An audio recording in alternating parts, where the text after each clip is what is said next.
Ngasisu mahausa-gumna mayamgidamakta nungairaba Phungawari ama puduna lakjari wari asibu ibirapi siya haubijam wari asigi mamingna lan laibakta ningthau macha thaina mamangai matam amada malem taibang pana sida yamna matik mathauna leiba ningthau ama palami ningthau adugi mamingna nongsaba haina kaurami ningthau nongsabagi matu macha amata leiramde mahaki loinabi amadi macha sing ado malem taibang pana sida leiriba laibak kaya toina lan taunabada yeknaba singi makhutta sikibani ningthau nongsabagi nupi angang tumna sikibadagi malem asi mathak makha onduna atupa laibaki yeknaba kayaga akanba maongda lanthengnarami laibak kayaga lanthengnabadagi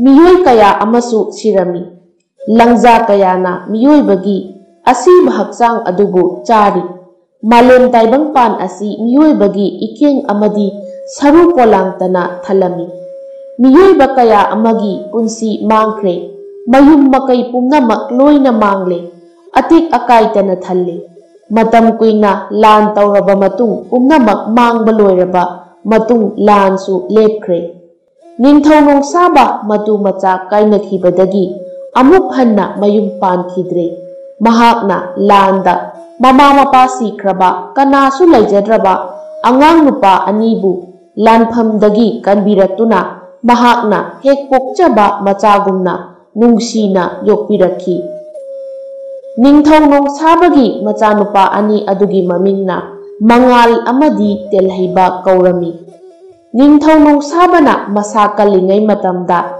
machanupa anibu yeknabasinga lanthengnaba ngamnaba mahai ningthina takpi tambirami matamna asum haukibana mangal amasung telhaiba haujikti mapung marai phare mapabu ningthausu laikhidre makhoi ani asi matik mathaunada mapa ningthaudagi taramde mapa ningthauna ngaklamba laibak ado machin manau anina yeknaba kayadagi ngak senduna leirami nongmagi numitta machin manau anidu wari sanarami mangalna asumna hairami laibak ama leirabadi ningthau ama leiba haibase tangai phade maduda telhaibana asumna amuk khumlai chummi ningthau pandaba laibak adudi laibak oina launade maram aduna mangal nangna ipa ningthaugi mahut sinduna laibak asigi ningthau oiduna raja singbu ngak senbiyu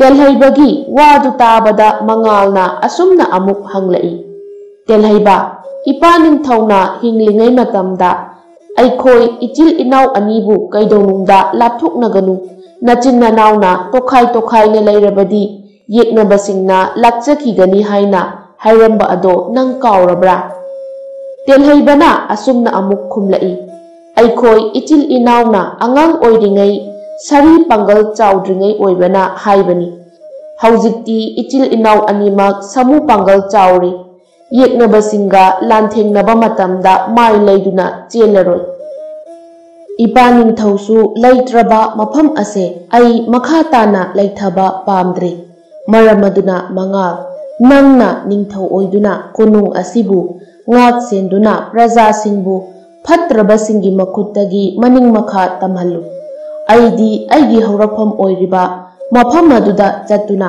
mafam aduda leirurage mangalsu haujikti khangle telhaiba ado mana khamlabasu mahaki wakhal honglaroi haiba aduna machil manau anido kainaramdaigi nungsina chejet konaraba matung aroiba bidai pinarami telhaiba konung adubu thadoklamlaga mahaki angang oiringaigi leifam aduda chatkirami mangalna ningthau oiduna laibak adubu ngak senduna leihorami telhaiba magi pokpham khungang aduda leiduna ason ana kayabu yengsinbiduna leirami mangaldi yamna sathiba ningthau ama oirami malemgi laibak pumbagi ningthau oinaba kanna hotnarami nongmagi numitta telhaibana leiriba khul aduda phatraba sagol tongba miyoi khara laktuna yum amada changduna mama mapa anibu fajillaga pitliba angang macha adubu phaduna punaba hotnarami. Angangi mama mapa aduna kapladuna asumna haijay, aigi icha adubu pubikiganu, aikhogi ifamda icha adubu sinabiramu.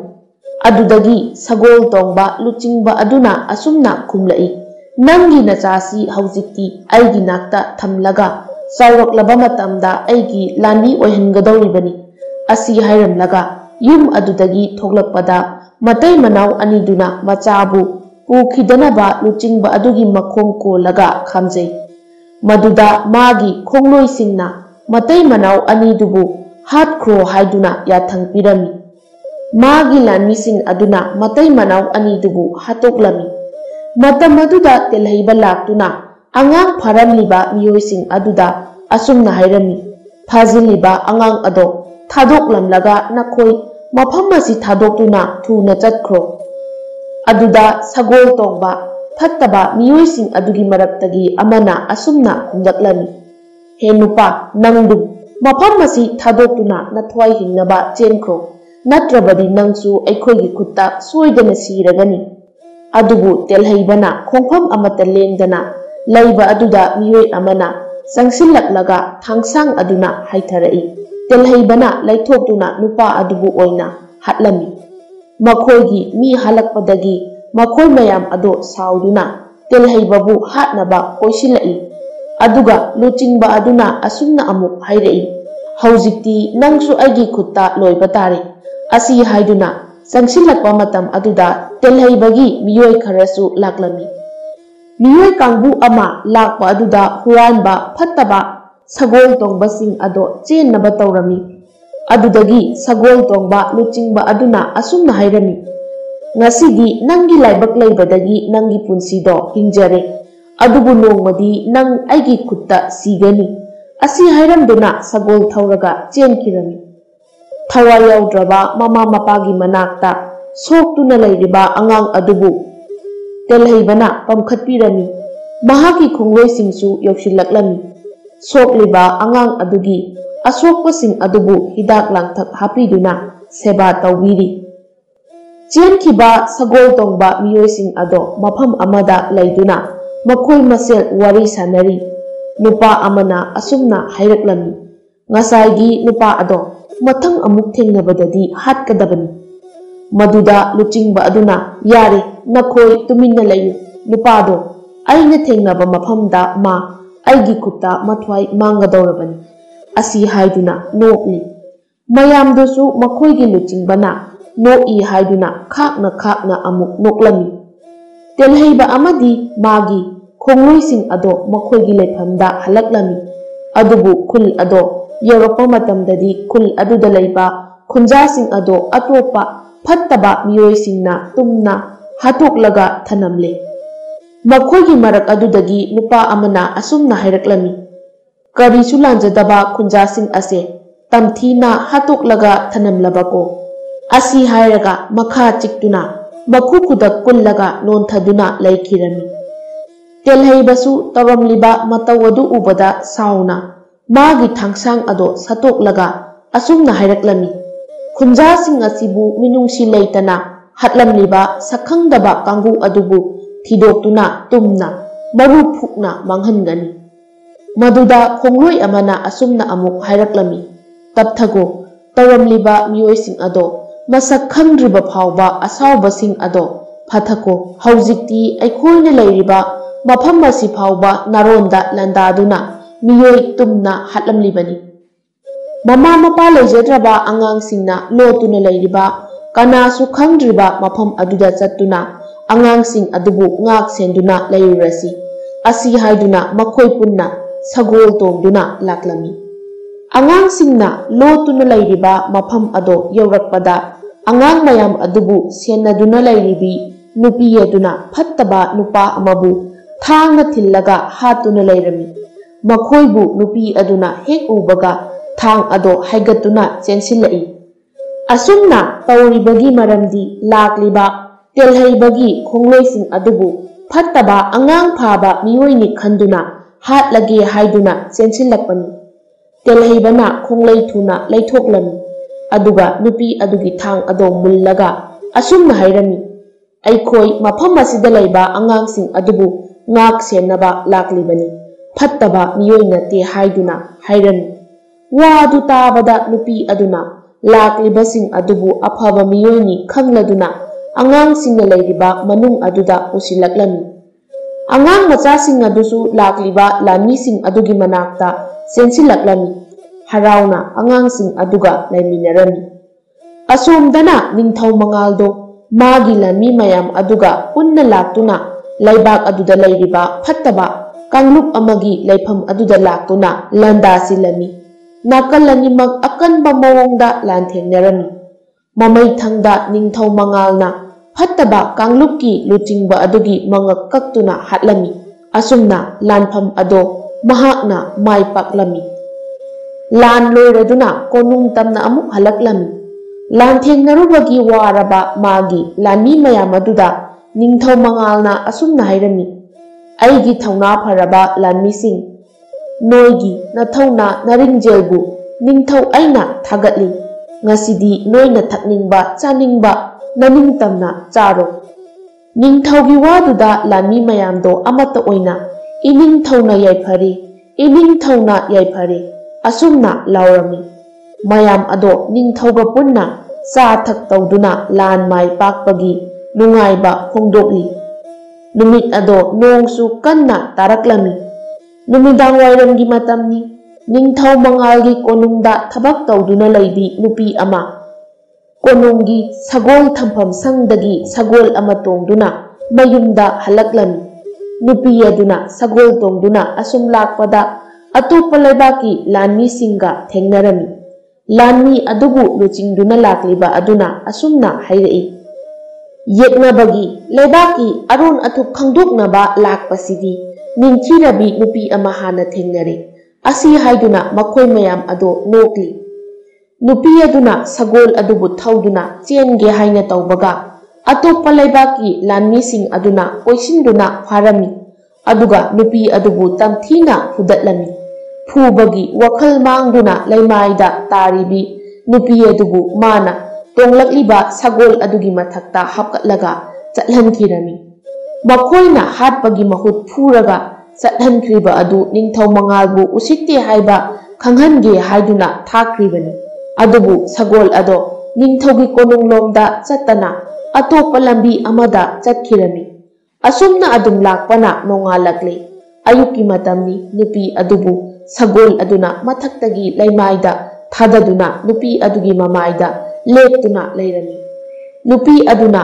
ꯇꯥꯗꯨꯅ ꯂꯩꯔꯤꯕ ꯃꯐꯝ ꯑꯗꯨ ꯐꯠꯇꯕ ꯃꯤꯑꯣꯏꯁꯤꯡꯅ ꯈꯪꯗꯕ ꯈꯨꯜ ꯑꯃꯈꯛꯇꯅꯤ꯫ ꯈꯨꯜ ꯑꯗꯣ ꯅꯨꯄꯤ ꯉꯥꯛꯇꯅ ꯉꯥꯛ ꯁꯦꯟꯗꯨꯅ ꯂꯩꯕ ꯈꯨꯜ ꯑꯃꯅꯤ꯫ ꯈꯨꯜ ꯑꯗꯨꯒꯤ ꯅꯨꯄꯤꯁꯤꯡꯒꯤ ꯂꯨꯆꯤꯡꯕꯤ ꯑꯗꯨꯒꯤ ꯃꯃꯤꯡ ꯆꯅꯨꯂꯦꯝꯕꯤ ꯀꯧꯔꯝꯃꯤ꯫ ꯆꯅꯨꯂꯦꯝꯕꯤꯒꯤ ꯈꯨꯜ ꯑꯗꯨꯒꯤ ꯅꯨꯄꯤ ꯈꯔꯅ ꯋꯥꯈꯜ ꯃꯥꯡꯂꯒ ꯇꯥꯔꯤꯕ ꯅꯨꯄꯤ ꯑꯗꯨꯕꯨ ꯄꯨꯁꯤꯜꯂꯒ ꯂꯥꯌꯦꯡꯂꯝꯃꯤ꯫ ꯅꯨꯄꯤ ꯑꯗꯣ ꯋꯥꯈꯜ ꯇꯥꯗꯅ ꯑꯁꯤꯕꯒꯨꯝꯅ ꯇꯨꯝꯗꯨꯅ ꯂꯩꯔꯤ꯫ ꯅꯤꯡꯊꯧ ꯃꯉꯥꯜꯁꯨ ꯃꯥꯒꯤ ꯀꯣꯅꯨꯡꯒꯤ ꯊꯕꯛ ꯁꯨꯕꯤ ꯑꯗꯣ ꯃꯌꯨꯝꯗ ꯍꯟꯈꯤꯕꯗꯒꯤ ꯃꯐꯝ ꯈꯪꯗꯅ ꯃꯥꯡꯈ꯭ꯔꯦ ꯍꯥꯏꯕꯒꯤ ꯄꯥꯎ ꯑꯗꯣ ꯇꯥꯔꯝꯃꯤ꯫ ꯃꯍꯥꯛꯀꯤ ꯂꯥꯟꯃꯤ ꯊꯥꯗꯣꯛꯇꯨꯅ ꯊꯤꯍꯜꯂꯝꯃꯤ, ꯑꯗꯨꯕꯨ ꯊꯤꯕꯗꯤ ꯐꯪꯂꯝꯗꯦ꯫ ꯅꯨꯄꯤ ꯑꯗꯨꯕꯨ ꯊꯤꯕ ꯆꯠꯈꯤꯕ ꯃꯅꯥꯏꯁꯤꯡ ꯑꯗꯣ ꯍꯜꯂꯛꯇꯨꯅ ꯅꯤꯡꯊꯧꯗ ꯑꯁꯨꯝꯅ ꯍꯥꯏꯖꯔꯝꯃꯤ, ꯏꯅꯤꯡꯊꯧ, ꯅꯨꯄꯤ ꯑꯗꯣ ꯊꯤꯕ ꯌꯥꯕ ꯊꯤꯔꯦ, ꯑꯗꯨꯕꯨ ꯈꯨꯗꯝ ꯆꯥꯡꯗꯝ ꯑꯃꯠꯇ ꯈꯪꯕ ꯉꯝꯗ꯭ꯔꯦ꯫ ꯋꯥꯗꯨ ꯇꯥꯕꯗ ꯅꯤꯡꯊꯧ ꯃꯉꯥꯜ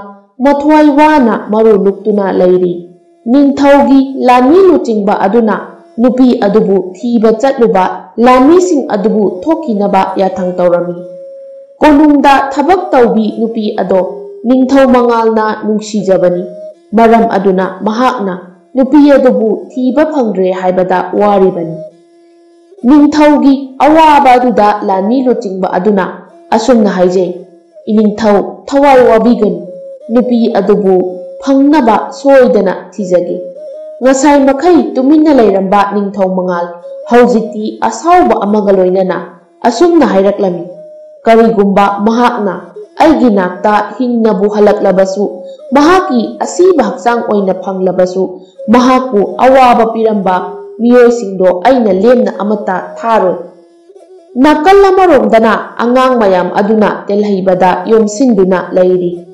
Angang amana aisu hayengwai chawraga nangumna masa phaba oige aduga mi mayam ama ngak selaga leige haiduna hairami. Angang aduna hairiba waduda telhaibana asungna kumlai. Hoi hoi hayengwai nakoina chawraga micham miyambu ngak senduna leigadabani. Angang amana amuk asungna hairaklami. Aikhoisu lanthengnaба ngamnaba thang yanaba ten kapa tambiyu. Aina thang yanaba hek hairakpaga pabaga imaga hatkiba phattabasingdo amuk hatoini. Angang adugi wa tabada telhaiba khara nungaitaba phawi. Mahaksu piklingaida magi mama mapa anibu hatpikibani. Mahakna umduna leiringai angangsing aduna aikhoisu thang yanaba tambiyu. Nanggumna haiba pami. Angangsinggi ningai aduda upai khangba ngamdraduna telhaibasu angangsingna pamba adubu tambirage haiduna khalami. Telhaibana angangsa hayengdagi nakhoi mayambu ai amadi aigi khongloisingna thang yanaba amadi ten kapa tambiragani. Angangsing adusu makhoina pamba ado tambiragani haiba asida haraujaduna chongli. Tambiragani haiba asida haraujaduna chongli. Mathangi ayukni wakhal mangduna tumduna lairibi nupi ado wakhal taraklami. Nupi adubu senanaba laibi nupi macha ado hatu pau tamba chenkirami. Nupi singi luchingbi adugi manakta pau tamba chenkibi angang nupi ado laktuna pau tamjarami. Luchingbi adusu khonglai thuna laktuna nupi aduna lairiba ka aduda changlaklami. Wakhal tarakpada ngairibi nupi aduna luchingbi aduda asumna hanglami. Ai mafam asida matau karamna leiramlibano. Nupi aduna hangliba adugi paukhum oina luchingbi aduna mana mafam asida wakhal mangduna leiramba adudagi makhoina mahakpu kanbirakpagi warising ado loina haibirami. Luchingbi aduna asumna makha tana hanglai. Nangbu laibak asigi mira natraga atopa laibaktagi lakpra. Maduda nupi aduna asumna kumlai. Ai laibak asidagini. Ningthau mangalgi konungda thabak suduna laibani. Ningthau mangalgi maming tabada luchingbi aduna mahaki miyamada konungda pau ama thako. Nupi ado tekta kaidana aigi khulda lairi haiduna hairami. Maduda mahaki makhada laibi nupi aduna phagani ai konungda pau soidana thajakrage haiduna hairaklami. Asomdana konungda wakhal wana lairiba ningthau mangalgi manakta mahaki lanmi luchingba ado changlaktuna asumna haije. Ningthau nupi adu phangle. Mahak haujik tekta kaidana nupisingna ngakchaba khul amada laire haiduna pau lakle. Wadu tabada ningthauna asumna hairaklami. Adudi nakhoi haujingmak lanmi kaya thaduna mahakpu tekta kaidana aigi nakta purau. Asi haiduna yathang tauthai. Asi haiduna yathang tautharami. Ningthaugi yathang hek phangbaga lanmi khara thaduna nupi adubu laurunaba thakre. Nakal amaromdana laibak atopa amagi mabuk phatraba ningthau yaisemba aduna ningthau mangalgi laibakta changlaktuna khulamabu otnaiba horami. Mamangda konunggi thabak tawbi nupi adubu phukiba lanmising adu atopa laibaki ningthau yaisembagi manaisingnani. Yaisemba ningthau asisu matik mathongna laiba maringjel yamna khaba laibak khudingda changduna landaba phattaba ningthau amakhakni. Mahaki mamangda yeknaba amatana lepa ngamdaba yeknaba pumba maru phangna manghanba ningthau yaisembani. Haujik ningthau mangalbu maithiba piduna mahaki laibak asibu lausange haiduna landaba hauraklibani. Nupi ngaktana ngakchaba khulladuda ningthau mangalgi lanmi khara laktuna konungda thabak tawbi nupi adubu lauba laklami. Konunggi thabak tawba nupi ado. Konunggi thabak tawbi nupi aduna chatlamdaigi matamda nupisinggi luchingba aduda asumna hairami. Aigi punsibu kanbirakpagidamakta adom amadi adomgi khongloisingbu thagatjari. ꯂꯨꯆꯤꯡꯕꯤ ꯑꯗꯨꯅ ꯑꯩꯈꯣꯏꯅ ꯅꯪꯕꯨ ꯀꯟꯕꯤꯕ ꯑꯗꯨꯗꯤ ꯃꯤꯑꯣꯏꯕ ꯑꯃ ꯑꯣꯏꯅ ꯄꯥꯡꯕ ꯃꯇꯦꯡꯅꯤ꯫ ꯑꯗꯣꯝꯒꯤ ꯈꯣꯡꯆꯠ ꯑꯗꯣ ꯇꯦꯛꯇ ꯀꯥꯏꯗꯕ ꯑꯣꯏꯁꯅꯨ ꯑꯁꯤ ꯍꯥꯏꯔꯒ ꯑꯔꯣꯏꯕ ꯕꯤꯗꯥꯏ ꯄꯤꯔꯝꯃꯤ꯫ ꯅꯨꯄꯤ ꯑꯗꯨꯁꯨ ꯅꯤꯡꯊꯧ ꯃꯉꯥꯜꯒꯤ ꯃꯅꯥꯏꯁꯤꯡꯅ ꯉꯥꯛ ꯁꯦꯟꯗꯨꯅ ꯀꯣꯅꯨꯡ ꯇꯝꯅ ꯆꯠꯈꯤꯔꯝꯃꯤ꯫ ꯅꯥꯀꯜ ꯑꯃꯔꯣꯝꯗ ꯃꯇꯩ ꯃꯅꯥꯎ ꯑꯅꯤꯅ ꯃꯈꯣꯏꯒꯤ ꯃꯆꯥꯅꯨꯄꯤ ꯑꯃꯒ ꯅꯨꯄꯥ ꯑꯃꯒ ꯄꯨꯗꯨꯅ ꯆꯦꯜꯂꯛꯂꯝꯃꯤ꯫ ꯇꯨꯡꯗ ꯁꯒꯣꯜ ꯇꯣꯡꯕ ꯐꯠꯇꯕ ꯀꯥꯡꯕꯨ ꯑꯗꯨꯅ ꯇꯥꯟꯅꯔꯛꯂꯤ꯫ ꯁꯒꯣꯜ ꯇꯣꯡꯕ ꯑꯃꯅ ꯑꯁꯨꯝꯅ ꯂꯥꯎꯗꯨꯅ ꯍꯥꯏꯔꯛꯏ, "ꯍꯦ ꯆꯦꯜꯂꯤꯕ ꯅꯨꯄꯥ, ꯆꯦꯜꯂꯤꯕ ꯑꯗꯨ ꯂꯦꯞꯇꯨꯅ ꯑꯩꯈꯣꯏꯗ ꯅꯆꯥ ꯑꯗꯨꯕꯨ ꯁꯤꯟꯅꯧ, ꯑꯗꯨꯅ ꯅꯪꯒꯤ ꯑꯐꯕ ꯑꯣꯏꯒꯅꯤ"꯫ ꯑꯁꯨꯝꯅ ꯍꯥꯏꯔꯕꯁꯨ ꯃꯇꯩ ꯃꯅꯥꯎ ꯑꯅꯤꯗꯨꯅ ꯆꯦꯟꯕ ꯂꯦꯞꯂꯝꯗꯦ꯫ ꯃꯇꯝ ꯑꯗꯨꯗ ꯁꯒꯣꯜ ꯇꯣꯡꯕ ꯐꯠꯇꯕꯁꯤꯡꯒꯤ ꯂꯨꯆꯤꯡꯕ ꯑꯗꯨꯅ ꯃꯥꯒꯤ ꯁꯒꯣꯜ ꯑꯗꯣ ꯊꯨꯅ ꯌꯥꯡꯅ ꯊꯧꯗꯨꯅ ꯃꯇꯩ ꯃꯅꯥꯎ ꯑꯅꯤꯒꯤ ꯅꯨꯄꯥ ꯑꯗꯨꯕꯨ ꯊꯥꯡꯅ ꯌꯥꯟꯗꯨꯅ ꯍꯥꯠꯂꯝꯃꯤ꯫ ꯃꯄꯨꯔꯣꯏꯕꯅ ꯇꯥꯗꯨꯅ ꯂꯩꯔꯤꯕ ꯑꯗꯨꯗ ꯅꯨꯄꯤ ꯑꯃꯗꯤ ꯃꯆꯥꯁꯤꯡ ꯑꯗꯨꯅ ꯆꯦꯟꯕ ꯂꯦꯞꯇꯨꯅ ꯁꯤꯔꯕ ꯃꯄꯨꯔꯣꯏꯕ ꯑꯗꯨꯕꯨ ꯀꯣꯟꯗꯨꯅ ꯀꯞꯂꯤ꯫ ꯄꯤꯛꯂꯤꯕ ꯃꯆꯥꯁꯤꯡ ꯑꯗꯨꯁꯨ ꯃꯄꯥꯕꯨ ꯌꯦꯡꯗꯨꯅ ꯀꯞꯂꯤ꯫ ꯁꯒꯣꯜ ꯇꯣꯡꯕ ꯐꯠꯇꯕ ꯃꯤꯑꯣꯏꯁꯤꯡ ꯑꯗꯨꯅ ꯀꯣꯏꯁꯤꯟꯗꯨꯅ ꯈꯥꯛꯅ ꯈꯥꯛꯅ ꯅꯣꯛꯂꯤ꯫ ꯑꯗꯨꯒ ꯃꯈꯣꯏꯒꯤ ꯃꯔꯛꯇꯒꯤ ꯅꯨꯄꯥ ꯑꯃꯅ ꯑꯁꯨꯝꯅ ꯀꯔꯦꯝꯅꯕ ꯃꯑꯣꯡꯗ ꯍꯥꯏꯔꯛꯂꯝꯃꯤ, "ꯉꯁꯥꯏ ꯅꯈꯣꯏꯅ ꯍꯥꯏꯕꯗꯨ ꯌꯥꯔꯝꯂꯕꯗꯤ ꯑꯁꯨꯝꯅ ꯑꯣꯏꯔꯝꯂꯣꯏ"꯫ ꯃꯗꯨꯗ ꯅꯨꯄꯤ ꯑꯗꯨꯅ ꯁꯥꯎꯅ ꯍꯥꯏꯔꯛꯏ, "ꯍꯦ ꯐꯠꯇꯕ ꯁꯥ, ꯅꯈꯣꯏꯅ ꯑꯩꯒꯤ ꯏꯄꯨꯔꯣꯏꯕꯕꯨ ꯍꯥꯠꯂꯕꯁꯨ ꯃꯃꯥ ꯑꯩ ꯂꯩꯔꯤ, ꯑꯩꯒꯤ ꯄꯤꯛꯂꯤꯕ ꯏꯆꯥꯁꯤꯡꯕꯨ ꯅꯈꯣꯏꯗ ꯑꯩꯅ ꯈꯛꯄꯤꯔꯣꯏ"꯫ ꯂꯨꯆꯤꯡꯕ ꯑꯗꯨꯅ, "ꯏꯌꯥ, ꯅꯪꯒꯨꯝꯕ ꯀꯔꯤꯁꯨ ꯂꯩꯇꯕ ꯅꯨꯄꯤ ꯑꯃꯅ ꯑꯗꯨꯛ ꯉꯛ ꯀꯟꯕ" ꯍꯥꯏꯗꯨꯅ ꯈꯣꯡꯄꯥꯛꯅ ꯀꯥꯎꯔꯝꯃꯤ꯫ ꯑꯗꯨꯒ ꯃꯥꯒꯤ ꯃꯅꯥꯏꯁꯤꯡꯗ ꯑꯁꯨꯝꯅ ꯍꯥꯏꯔꯛꯂꯝꯃꯤ, "ꯅꯈꯣꯏ ꯀꯔꯤ ꯌꯦꯡꯂꯤ? ꯅꯨꯄꯤ ꯑꯁꯤꯁꯨ ꯃꯉꯛ ꯑꯁꯦ ꯀꯛꯇꯨꯅ ꯍꯥꯠꯂꯨ"꯫ ꯃꯄꯨꯒꯤ ꯌꯥꯊꯪ ꯐꯪꯂꯕꯅꯤꯅ ꯃꯅꯥꯏ ꯑꯃꯅ ꯅꯨꯄꯤ ꯑꯗꯨꯕꯨ ꯍꯥꯠꯂꯒꯦ ꯍꯥꯏꯗꯨꯅ ꯆꯪꯂꯛꯄ ꯃꯇꯝꯗ ꯈꯪꯍꯧꯗꯅ ꯇꯦꯟꯅ ꯃꯀꯣꯛꯇ ꯀꯥꯞꯂꯛꯄꯗꯒꯤ ꯂꯩꯃꯥꯏꯗ ꯍꯥꯏꯊꯈꯤ꯫ ꯃꯌꯥꯝ ꯑꯗꯣ ꯏꯉꯛ ꯉꯛꯅ ꯌꯦꯡꯂꯤꯉꯩ ꯅꯥꯀꯜ ꯑꯃꯔꯣꯝꯗꯒꯤ ꯇꯦꯜꯍꯩꯕ ꯑꯃꯗꯤ ꯃꯍꯥꯛꯀꯤ ꯈꯣꯡꯂꯣꯏꯁꯤꯡ ꯑꯗꯣ ꯊꯣꯔꯛꯂꯝꯃꯤ꯫ ꯃꯗꯨꯗ ꯁꯒꯣꯜ ꯇꯣꯡꯕ ꯂꯨꯆꯤꯡꯕ ꯑꯗꯨꯅ ꯑꯁꯨꯝꯅ ꯍꯥꯏꯔꯛꯂꯝꯃꯤ, "ꯑꯣ, ꯉꯁꯤꯁꯨ ꯅꯪ ꯑꯃꯨꯛ ꯑꯩꯒꯤ ꯅꯥꯛꯇ, ꯉꯁꯤꯗꯤ ꯅꯪꯒꯤ ꯑꯔꯣꯏꯕ ꯑꯣꯏꯔꯒꯅꯤ꯫ ꯅꯁꯥꯅ ꯅꯈꯣꯡꯅ ꯊꯨꯡꯅ ꯅꯃꯪ ꯊꯤꯖꯔꯛꯂꯕꯅꯤꯅ ꯉꯁꯤꯗꯤ ꯅꯪꯕꯨ ꯑꯩꯒꯤ ꯈꯨꯠꯇ ꯂꯣꯏꯁꯤꯜꯂꯒꯅꯤ"꯫ ꯇꯦꯜꯍꯩꯕꯅ ꯑꯁꯨꯝꯅ ꯈꯨꯝꯂꯛꯏ, "ꯍꯦ ꯄꯥꯡꯗꯕ, ꯁꯣꯜꯂꯕ ꯅꯨꯄꯤ ꯑꯉꯥꯡꯗ ꯑꯀꯟꯕ ꯁꯥꯕꯗꯨꯅ ꯀꯥꯟꯅꯔꯣꯏ꯫ ꯅꯨꯄꯥ ꯊꯣꯛꯅ ꯑꯩꯒ ꯄꯥꯡꯒꯜ ꯆꯥꯡꯌꯦꯡꯅꯁꯤ, ꯅꯨꯄꯤ ꯑꯉꯥꯡꯁꯤꯡ ꯑꯗꯨꯕꯨ ꯊꯥꯗꯣꯛꯈꯣ"꯫ ꯂꯨꯆꯤꯡꯕ ꯑꯗꯨꯅ ꯃꯃꯥ ꯃꯆꯥ ꯑꯅꯤꯗꯣ ꯊꯥꯗꯣꯛꯈꯤ꯫ ꯃꯇꯝꯗꯨꯗ ꯇꯦꯟꯌꯥꯝ ꯑꯃ ꯁꯒꯣꯜ ꯇꯣꯡꯕꯁꯤꯡ ꯑꯗꯨꯗ ꯇꯦꯜꯍꯩꯕꯒꯤ ꯈꯣꯡꯂꯣꯏꯁꯤꯡ ꯑꯗꯨꯅ ꯀꯥꯞꯁꯤꯜꯂꯛꯏ꯫ ꯇꯦꯟ ꯑꯗꯨꯅ ꯄꯥꯟꯕꯗ ꯐꯠꯇꯕꯁꯤꯡ ꯑꯗꯣ ꯐꯅꯌꯥꯝꯅ ꯁꯤꯔꯝꯃꯤ꯫ ꯃꯗꯨꯗ ꯁꯥꯎꯔꯕ ꯁꯒꯣꯜ ꯇꯣꯡꯕ ꯑꯗꯨꯒꯤ ꯂꯨꯆꯤꯡꯕ ꯑꯗꯨꯅ ꯃꯥꯒꯤ ꯂꯥꯟꯃꯤꯁꯤꯡ ꯑꯗꯨꯗ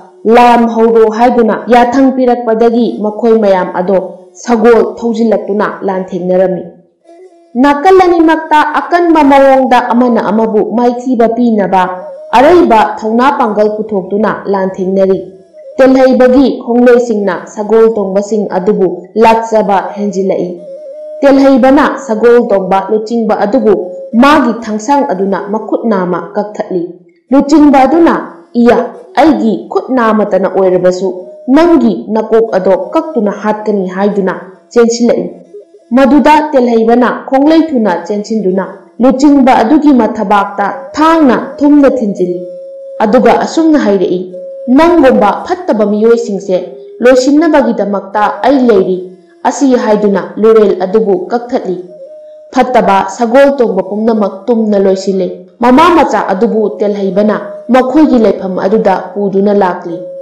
ꯇꯦꯜꯍꯩꯕ ꯍꯣꯏꯅ ꯂꯩꯔꯤꯕ ꯈꯨꯜ ꯑꯗꯨꯒꯤ ꯃꯤꯁꯤꯡꯅ ꯆꯥꯅꯕ ꯊꯥꯔꯤꯕ ꯄꯣꯠꯁꯤꯡ ꯑꯗꯣ ꯃꯩ ꯊꯥꯗꯨꯅ ꯇꯨꯝꯅ ꯃꯥꯡꯍꯜꯂꯝꯃꯤ꯫ ꯃꯈꯣꯏꯅ ꯂꯩꯕ ꯌꯨꯝꯖꯥꯎ ꯑꯗꯨꯒꯤ ꯃꯅꯨꯡꯗ ꯆꯪꯂꯛꯄꯗ ꯑꯉꯥꯡ ꯅꯨꯕꯤ ꯃꯌꯥꯝꯗꯣ ꯀꯤꯅ ꯄꯥꯈꯠꯅꯅ ꯂꯩꯔꯝꯃꯤ꯫ ꯇꯦꯜꯍꯩꯕ ꯂꯥꯛꯄ ꯎꯕꯗ ꯑꯉꯥꯡꯁꯤꯡ ꯑꯗꯣ ꯃꯥꯒꯤ ꯃꯅꯥꯛꯇ ꯆꯦꯟꯁꯤꯜꯂꯛꯏ꯫ ꯑꯉꯥꯡ ꯑꯃꯅ ꯑꯁꯨꯝꯅ ꯍꯥꯏꯔꯛꯂꯝꯃꯤ, "ꯐꯠꯇꯕ ꯃꯤ ꯃꯌꯥꯝ ꯑꯃ ꯂꯥꯛꯂꯒ ꯑꯩꯈꯣꯏꯒꯤ ꯊꯥꯔꯤꯕ ꯐꯧ ꯃꯅꯥ ꯃꯁꯤꯡ ꯂꯣꯏꯅ ꯃꯩ ꯊꯥꯗꯣꯛꯈ꯭ꯔꯦ, ꯑꯩꯈꯣꯏꯒꯤ ꯆꯥꯅꯕ ꯂꯩꯇ꯭ꯔꯦ" ꯍꯥꯏꯗꯨꯅ ꯅꯨꯡꯉꯥꯏꯇꯅ ꯍꯥꯏꯖꯔꯝꯃꯤ꯫ ꯃꯗꯨꯗ ꯇꯦꯜꯍꯩꯕꯅ, "ꯅꯣꯏ ꯃꯌꯥꯝꯒꯤ ꯆꯥꯅꯕ ꯋꯥꯠꯇꯅꯕ ꯑꯩꯅ ꯁꯤꯟꯒꯅꯤ, ꯅꯨꯡꯉꯥꯏꯇꯕ ꯇꯧꯔꯅꯨ" ꯑꯁꯤ ꯍꯥꯏꯗꯨꯅ ꯑꯉꯥꯡꯁꯤꯡ ꯑꯗꯨꯕꯨ ꯊꯦꯝꯖꯤꯟꯕꯤꯔꯤ꯫ ꯑꯉꯥꯡ ꯑꯃ ꯏꯁꯤꯡ ꯊꯛꯂꯨꯕꯗꯒꯤ ꯊꯔꯣ ꯊꯔꯣ ꯑꯣꯟꯗꯨꯅ ꯂꯩꯔꯝꯃꯤ꯫ ꯇꯦꯜꯍꯩꯕꯅ ꯆꯪꯁꯤꯟꯗꯨꯅ ꯑꯁꯨꯝꯅ ꯍꯪꯂꯝꯃꯤ, Angang asi kari charubadagi asumna tawribano?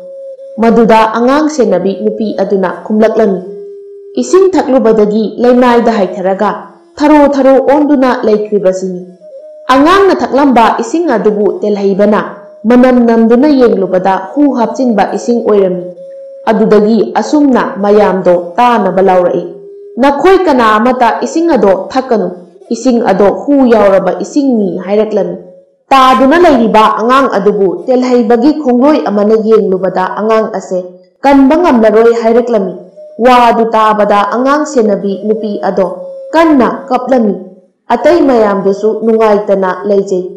Telhaiba mapanda thuna thoki aduga ising thaknabagi sijinariba guha adugi manakta changsinduna ising adubu khara sokladuna manam namlubada hu hapchillaba ising oirami. Telhaibana magi miyoi amada guhagi ising ase sijinaba yararoi. Layriba mayam asidasu nangna ising asibu sijinadanaba hayu aduga guha asibu makum kumjinduna thamu haiduna hairami. Asumna wa adu hek haiba loibaga arapa mafamdagi makhoi tamna ten kapsilaklami. Ten kaplakliba miyoising adunani phau mana masing may tharamliba amadi thaknaba guhagi isingda hu haijalamlibadu. Miyoising ado atay kanasu nate atopa laybaki ningthau yaisembagi lanmisingni. Telhaiba amadi magi khongloi kharaga arapada layriba miyoising ado sagol thauduna tanaraklami. Telhaibana magi tien aduna kapada chenkiba miyoi ama panduna laymaida tarami. Ataydi adumak chenkirami. Tien napalaba nupa adubu telhaibana magi thangsang aduna nupa adugi mangak samda thamlaga asumna hanglaklami. Nang kanagi makhada laybalanmino?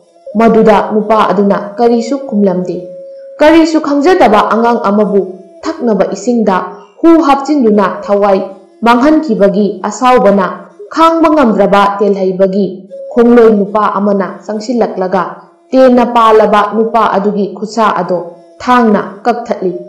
Phattaba nupa aduna aigi thawai amukta kanbiyu. Ai asengbodo loina haijage haiduna hairei. Ai atopa laybaki ningthau yaisembagi lanmini. Ningthau yaisembana laybak asigi ningthau mangalda landanaba sem saba loikre. Landa ningthau mangalbu maithiba pinaba magi laybakta layriba chana thaknaba isingsing hana manghalunaba tharakpani. Telhaibana asumna amuk hanglai. Nakhoigi ningthau yaisemba haujik mafam kadaida lay. Phattaba nupa aduna khumlai. Ningthau yaisembadi laybak asigi makha pangna layba nupi kana ngakba khul adu tamna landaba chatkrabani. Telhaibana nupi singtana ngakba khul aduda landaba chatkre haiba. Aduga mangalbusu hatuna laybak asibu lauksinnaba hotnaraklaba asi haiduna phattaba nupa adubu hatoklami. Telhaibana magi khongloi ama konungda chatuna khudingmak ningthau mangalda tamlunaba thakirami. Aduga telhaiba amadi magi khongloi mayam amaga nupi tana ngakchaba khul adu tamna chatkirami. Asomdana nupi ngakta layba khul aduda atopa laybaki ningthau yaisemba adu manai mayamga loinana yausilaklami. Khul adubu ngak senduna layriba nupi amabu pharaga hatlami. Khul aduda layramba miyam ado angang machasing aduga mafam chana lotlalami. Nupi singi luchingba aduga magi nupi lani mayam ado makhutta khulai paiduna lanthengnanaba hotnarami. Nakal amaromdana konungda paubiba chatkiba nupa ado konung yauraduna thong ngaklamba lanmising aduda asumna hairami. Thong ngakliba lanmising ai konungda changduna ningthauga amukta unajage hairami.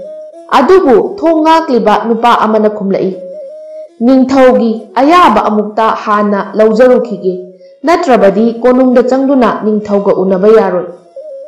Adudagi pau piba lakliba nupa aduna asumna amuk makha taraklami. Ai telhaibana tharakpani thengnaraga pumnamak punsi thengtharaga pumnamaki punsi mangmana halagani. Thongakpasing aduna nupa adubu khudakta konungda thajilai. Nupa ado konungda ningthaugi manakta changlaktuna iningthau nanai khurumjari. Maduda ningthau mangalna nangbu kanano ningthau aigi nakta kari haiba laklibano. Maduda nupa aduna asumna khumlai iningthau ai telhaibagi khongloini mahakna iningthauda pau ama khangalunaba tharakpani. Ningthau mangaldo matam kuina telhaibagi maramda karisu tarudrabani adubu ngasi ikhang khanghaudana telhaibagi pau lakpada ingak ngakladuna ha telhaibana pau tharae haiba hai nupa telhaibana kari pau tharakpa tammu tasi. Maduda nupa aduna asumna hairei iningthaugi leibak asida leiriba khulsingda yeknaba leibaki ningthau yaisembana landaba haurakle.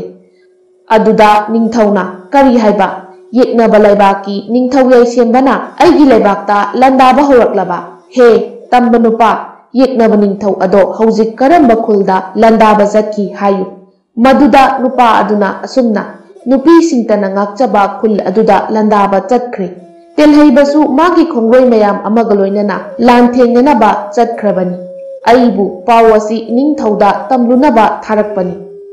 Madudagi ningthau mangalna sauna makhol kanna magi lanmisingda asumna hairaklami aigi thauna pharaba lanmising haujingmak langi thaurang tau khuju khulai paikhatuna sem saro asi haiduna ningthau mangal amadi lanmi mayam amaga loinana langi damakta khonglei thuna sagol thauduna nupi singi khul adu tamna chatkirami. Asomdana telhaiba amadi magi lanmi sing adusu yausilaklami mana yausilakpa matamdadi nupi singi luchingba amadi nupi lanmi sing ado phibam thina soktuna masa singdu ikhengtana sinthaduna leirami. Telhaiba amadi magi lanmi sing adusu ningthau yaisembana leiriba adu tamna sagol thaujilaktuna lanthengnarami. Nakalani maki asiba asokpa yamna yaure adubu ningthau yaisembagi lanmina yamba henbana telhaibagi lanmi sing adubu ayamba loina hatlakle mamai thangdadi pumnamak khudum chansinkre. Telhaibana ningthau yaisembada asumna hairaklami he pangdaba ningthau aige nanga pangal changengnasi haiduna hairaklami. Wa adu tabada yaisemba ningthauna nokladuna leiriba miyam ado tanaba asumna hairaklami sigadoraba lamhui asina aingonda changengnasi hairiba asi nakhoi mayam taraba natra asi haiduna yamna khaba minok ama nokladuna telhaibaga lamba taunanaba thoglai. Tanjaduda lotuna leikiba angang mayam adusu yaisembagi manai mayamna phaduna puthorai. Yaisemba amadi telhaiba anido akanba mawongda lanthengnari adubu yaisembana soklaba telhaibabu tamthina hudatlami. Telhaiba leimaida taduna laikre miyam ado tanaba yaisembana hairei lamhui macha ase haujikti aigi khutta mathwai manglagani. Yaisembana telhaibagi makok adubu kaklage haiduna magi thang ado haigalakpa matam aduda sagol mayam ama chelakpagi makhol taraduna onthokduna yenglubada laibak adugi ningthau mangalsu magi lanmi mayam amaga laklibado ure. Ningthau mangalna asumna sauna hairei iya karisu leitaba nangna aigi thawai makni khanduna latliba aigi maru oiba mida khut thaba nangbudi ngasi aina soidana hatlagani asi haiduna sagol thaujilai. Laibak anigi ningthau ado yamna sathiba mawongda lanthengnarei. Phana kuina lan soknaraba matung yaisemba ningthaugi lanmi ayamba hatokle. Yaisemba amadi magi lanmi khara khaktama ngaire. Lanmi sing adubu phajillaga thamlaba matung yaisemba amadi mangal naitom lanthengnei. Yaisemba su halamde mangal su halamde. Asumna naitom lanthengnarappada mamai thangda ningthau mangalna yaisembagi lurel adubu kaktuna lan ado maipaklami. Lan loiraba matung asokpa magi prajasing adubu konungda puduna layenglami. Numit kharanigi matungda unarudraba machil manau anido amuk hanna hanagi matawgumna nungsi chanana ulami. Yeknabasingbu tumna marup phuktuna manghankhrabanina haujikti yeknaba amata leitre.